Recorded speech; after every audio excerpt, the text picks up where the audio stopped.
Hi everyone, thank you for joining me for Conferring Toolkits to support Writers Workshop. My name is Stephanie Willis and I am an elementary literacy and media specialist in New Jersey. I am also a former classroom teacher and literacy coach. I love children's literature as well as learning about and helping students with their acquisition of literacy. I graduated from TC with my master's as a literacy specialist. I've worked extensively with Readers and Writers Workshop, the workshop model, and the Teachers College Reading and Writing Project. I'm so excited to be sharing my second free YouTube PD with you. Okay. In today's course about Conferring Toolkits, we will discuss conferring basics, what a conferring toolkit is, what tools and artifacts are, and how they can support our students become better writers. We will discuss the types of writing and the writing process, and then we'll look more closely at toolkits, how you can structure your kit, and we'll discuss tons of tools you can use to support your kiddos. Conferring is the opportunity for you to work with students one-on-one, in partnerships, small groups, or in strategy groups. The goal is to better your writers through modeling and scaffolding instruction. It is also an opportunity to give feedback and assess your students. Conferences follow the research, complement, decide, teach model. You'll show up to your conferences and ask your students, can you show me what you're working on? Or can you show me something you're really proud of in your writing? Then listen and gather research. You want to compliment your writer. I love how you maybe added dialogue to your writing to bring your characters to life. And you'll also decide, what are you going to teach your writer? You want to make sure you're teaching the writer and not the specific writing piece. And you want to make sure you're getting the most bang for your buck. What will benefit this writer through and through? This is where your tools come in. You will use your tools to model, scaffold, and teach the writer something new. Then you have your writers start practicing on their own, and then you leave them with, I can't wait to see your writing.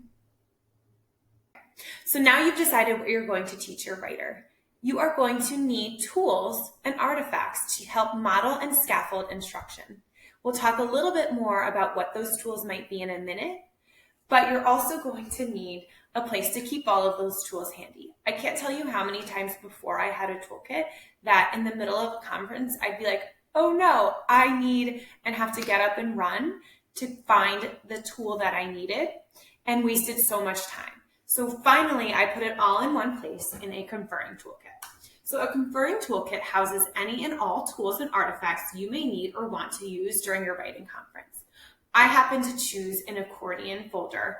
There are many other options. Some teachers use caddies or throwback to the 90s. Some teachers have trapper keepers. It's totally up to you and your organizational style. I actually, fun fact, use an accordion file for Writers Workshop, but I use a caddy for my reading conferring toolkit, which will be my next PD. So you'll decide, I'm gonna kind of unbox my toolkit as we go through this professional development so that you can see exactly what I do and how I organize my toolkit.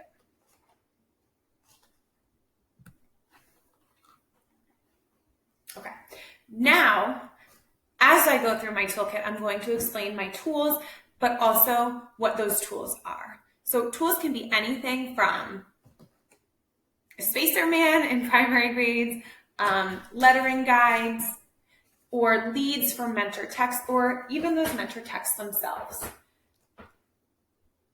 Your tools can help model and scaffold strategies during different stages of writing, and tools become artifacts when they're left with a writer to use independently. Okay, so the three types of writing that we're going to talk about are narrative, opinion, and informational writing. You'll have to decide whether you would like three separate toolkits, one for narrative, one for opinion, and one for informational.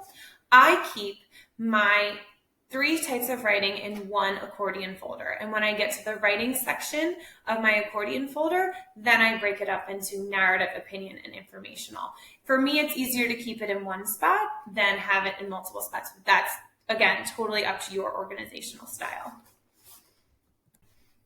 Okay, so not only do I have it organized by narrative, opinion, and informational in part of my toolkit, I also have my toolkit organized by the writing process. So if you can see right here, one of the first things you'll notice about my toolkit, on the back, I made a poster of the writing process. So we have think and plan, write, revise, edit, fancy up, publish, and celebrate. There are a few other parts of the writing process, like immersion, where you're going to want your students to understand the genre of writing a little bit better. That's where your mentor texts really come in handy. And those I keep in my toolkit as well. Not only mentor texts, but my own teacher exemplars, my own personal mentor texts for my students. So I'm going to show you really quick the tabs in my accordion folder. As you can see, I have think and plan, write, and that's where, as I mentioned, so think and plan, write, and then I break it up into narrative, informational, opinion. Then I have revise, edit, publish, conferring, so anything that I might use, like conferring notes, I would put in here. And then I have paper choices and mentor texts. And then I have actually this front pocket that doesn't really have anything labeled is where I keep all of my like kind of other tools, which I'll talk about in a minute as well.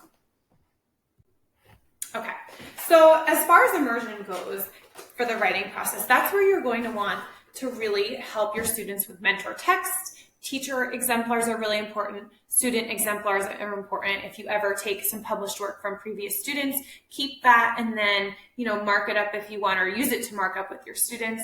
You'll want to have Post-its. I have all different shapes and sizes because we all know that kiddos love different colors, shapes, and sizes of Post-its, and the littlest thing can make writing more fun and engaging for your students. I also have different types of stickers and highlighting tabs that, are not necessarily for immersion, but I kind of house them all and I'll be reboxing my toolkit. So I keep them all in here. Star stickers, anything to kind of make the writing process a little bit more fun. Okay, so yep, those go back in there. And then I have, some of my mentor texts in here. Some of them are a little bit too big, so I also slide them kind of in the back. Typically what I do is if we're in a narrative writing unit, I'll keep that mentor text in the front and then, keep some of my other mentor texts for like informational or so on. I'll keep that in my section in the back where I have written mentor texts. Okay. One other thing I keep in here too, I have these really super fun highlighting tabs. My students absolutely love these. Whether it's, we're looking for, say, words from the word wall or, a spot, if they even want to mark it when I first get to that conference and be like, hey, can you show me something you're really proud of? Maybe what they'll do is just mark it with this. You'll find uses for these. They just, kiddos love them. So I keep them in here. After you've immersed your students in the genre of writing you will be doing, it's important to start generating ideas. So some of the ways you can do that are a map of your heart, first and last times, ways to change the world, lists of important people, important places, important things. You can have sentence starters for I remember when, or the generating ideas graphic organizer for strong emotions. All of those are really great strategies for coming up with ideas for writing. Another thing I gave my students in the beginning of the school year was a seed notebook. The purpose of this notebook was to go to and from school so that my students, if they had an idea at the grocery store after school, they could write this in here and bring it with them to Writers Workshop. This was especially beneficial for some of my struggling writers, or not necessarily struggling writers, but the writers who I would get to a conference and they'd say, I have nothing to write about. I have no idea what to write about. It really helped with their parents also supporting them at home and coming up with ideas so that there was never an end to the ideas of things that they could write about. I keep a copy of my seed notebook in my toolkit so that I can share with them ideas that I have, and perhaps they would come up with a connection and be able to write a similar story about something that may have happened to them as well. So this is a really great tool to have.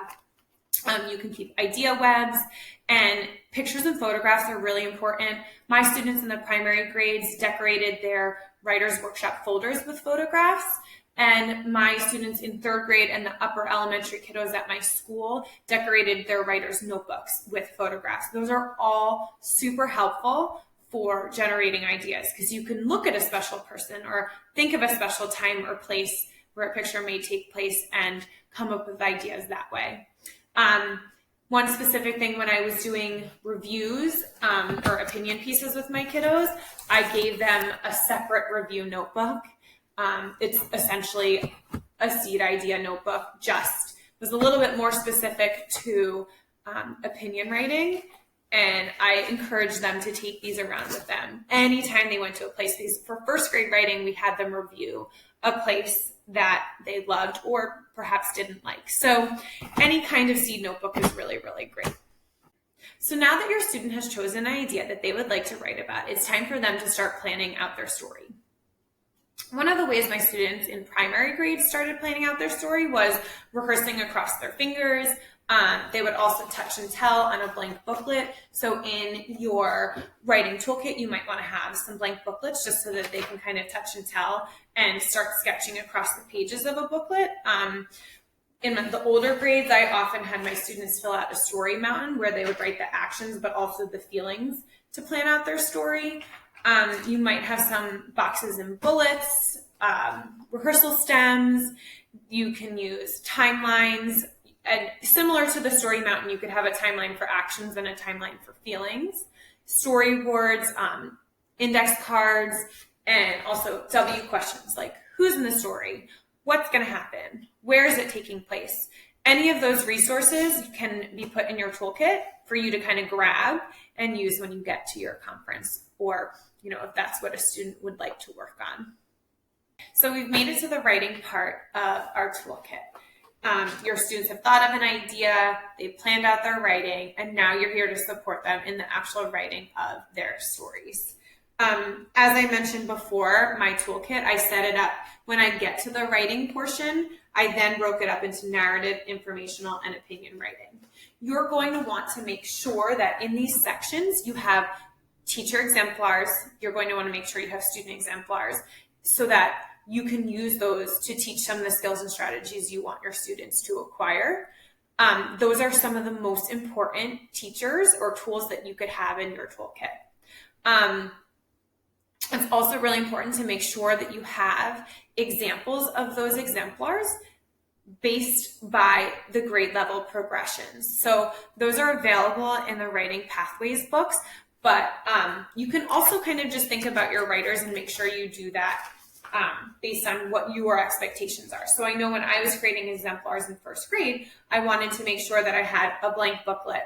So for the writer who wasn't even really started yet, then a booklet that had sketches only, then a booklet that had sketches and words, and then a booklet that had sketches, labels, and maybe one sentence.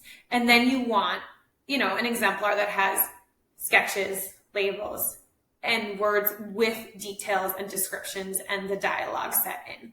So if you think about your writers and the progression that you want them to have as writers, make sure you have examples of that.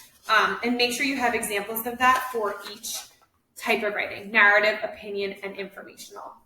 To make it even easier, you can add a Post-it on your progressions and highlight what you can find in here so that as soon as you go to it, I know that in here I have an example of labeling emotions. I have an example of adding action, pictures matching the word, rehearsing, and stretching out our story.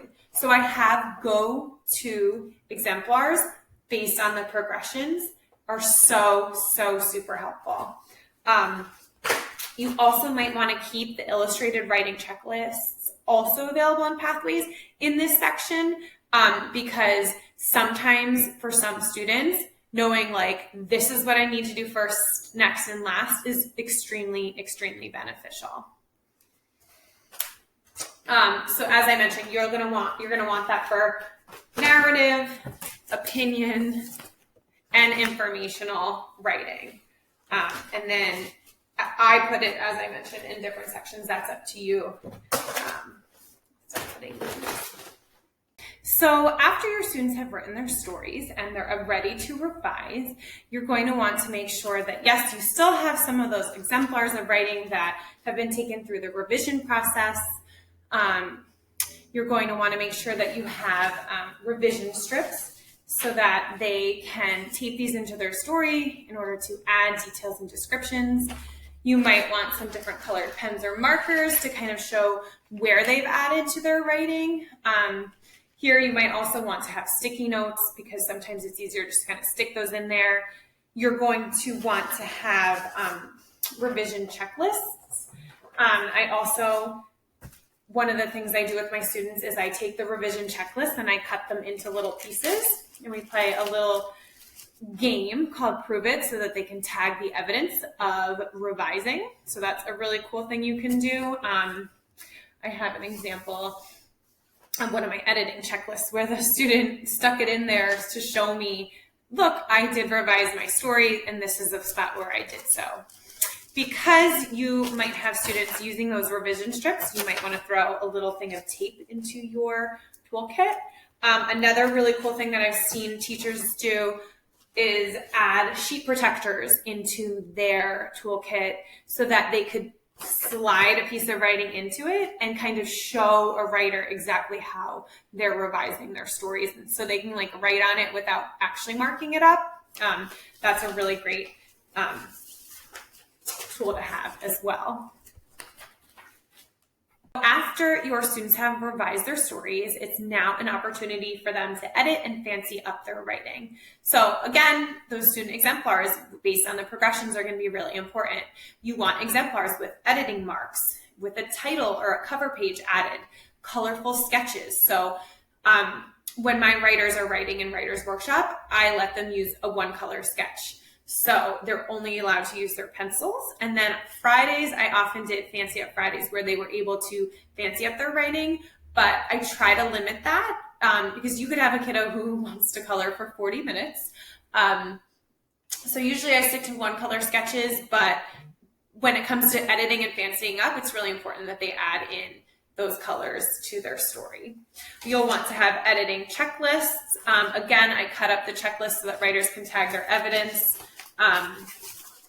Like so, to play the Prove It game.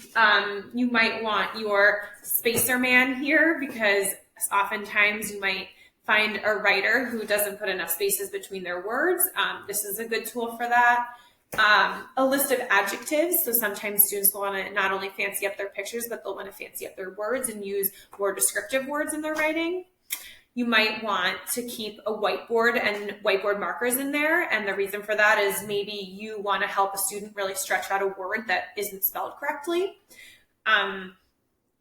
You maybe want to keep your foundations if you use that program or any phonics alphabet that you use so that you can work with kids on spelling and fixing some of the words that they should know how to spell. You might want to keep a personal word wall in there or urge your students to go to the word wall. We also had words I use when I write books when I was teaching primary. That could be something that you keep in there as well and just kind of remind them how to utilize the tools and resources they have to really edit and fancy up their writing. And then it's time for you to celebrate your writing, which is always the best part. Okay, so I want to talk a little bit more about some of the other tools that I just happen to have in my writing toolkit. So I already mentioned stickers, Post-it notes, markers. I try to keep them in all different colors. Just a pack of these I throw in there. Highlighting tabs I discussed. Okay, Band-Aids and tissues. So a very wise staff developer that I worked with told me that it is so important to have Band-Aids, especially in your toolkit. I can't tell you how many times I've had a little kid have a paper cut or an imaginary paper cut, and being able to hand them a Band-Aid was super helpful. It didn't have to interrupt our conference. They didn't have to go to the nurse. They didn't have to go get one from my desk. It was super easy, and it alleviated some of the time wasting. Tissues are important too. I know they'll have to get up, but at least they don't have to go to the tissue box and then to the garbage. And maybe these days you'd want some hand sanitizer in there too. A mini pencil sharpener could be helpful. Your foundations or your phonics guides. I keep some anchor charts in there, just like ways to bring stories to life, mini anchor charts. One of the things I talked about in my Coffee and Conferring, which is on my Instagram, IGTV Live, was the Jen Saravallo Writing Strategies books. They have tons and tons of amazing anchor charts for teaching the writing process. You could make a few copies of those charts and kind of keep them in your toolkit so that you have go-to strategies to use. A mini stapler would be a good idea.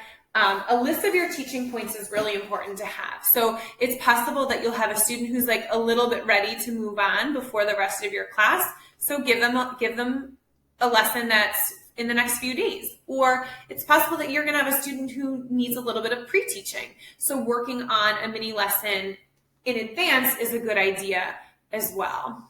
Pencils, erasers, alphabet guides. I have these awesome alphabet stickers. So, they have a little bit like the formation on there. You can just be like, oh, what should start this? Let's think about that letter. Stick it off, stick it in. It'll make it a little bit more exciting. Mentor texts are a really great idea to have in there. Tons of paper choices and booklets so that they don't have to go up to the writing center. Highlighters are awesome. I mentioned Spacer Man, the whiteboards, the markers, the coded student writing, tape, some if-then curriculums. I know those are available on Teachers College website. Some of the other things I happen to have in here that just are super fun. I have some parts of the editing checklist and the revising and editing checklist here made as mini anchor charts so that I can kind of give this to a kid and be like, okay, I wrote my story across 3 pages or more. This is your goal. I want to see you work on this, and I can't wait to see your writing. And then leave it with them so they know this is exactly what they're to be working on the next time. I have these stickers. I found these in the Target bins. I don't know if they still have them, but these were so great for adding dialogue to your stories. You might have a student who's not adding dialogue to their story, but I'm telling you that giving them a colored dialogue sticker makes it much more exciting. So I used to slap these on their little booklets and be like, what could this character say? Let's bring this character to life. So these were super fun to have. If you can find things like that, they're really great. One of my colleagues made this. It's our little foundations line. She screenshotted it and added it in on Avery's template website. And it's basically just a little sticker that you can pull off and then put in onto the handwriting lines. So basically, if a student may or may not be spelling their words correctly or forming them on the lines correctly, the reminder of the foundations lines might help them if it doesn't happen to be foundations paper, because sometimes in the primary grades, the paper choices that they have don't always have lines for a specific reason. One other thing, when I was teaching the upper grades, I kept my own writer's notebook in my toolkit. And the reason for that was so that they could see some of the seed ideas that I had, some of the ways that I organized different stories, and just so that they knew that I was a writer too. And again, this is not an extensive list. You can add any and all tools that you know will support your writers in your writing conferring toolkits. So thank you so much for listening to my Conferring Toolkits professional development. I hope it was of value to you. If you haven't had the opportunity, I also have an interactive read alouds professional development available on my YouTube channel as well. If you listen to my professional developments, please subscribe to my channel, like my videos, comment on them. I'd love any and all feedback from you. I'm also hoping to keep pumping out some additional free professional development this summer. So follow along with me on Instagram at The Literacy Party. You'll find out there first when new PD will be released. You can also follow me on my Teachers Pay Teacher store at The Literacy Party. I have the PowerPoint versions of Conferring Toolkits and interactive read alouds available there, as well as some other reading and writing resources that you can use in your classroom. Again, follow my Instagram account. I give tons of book recommendations and reading and writing resources. So thanks again. Hopefully I'll see you on my next PD.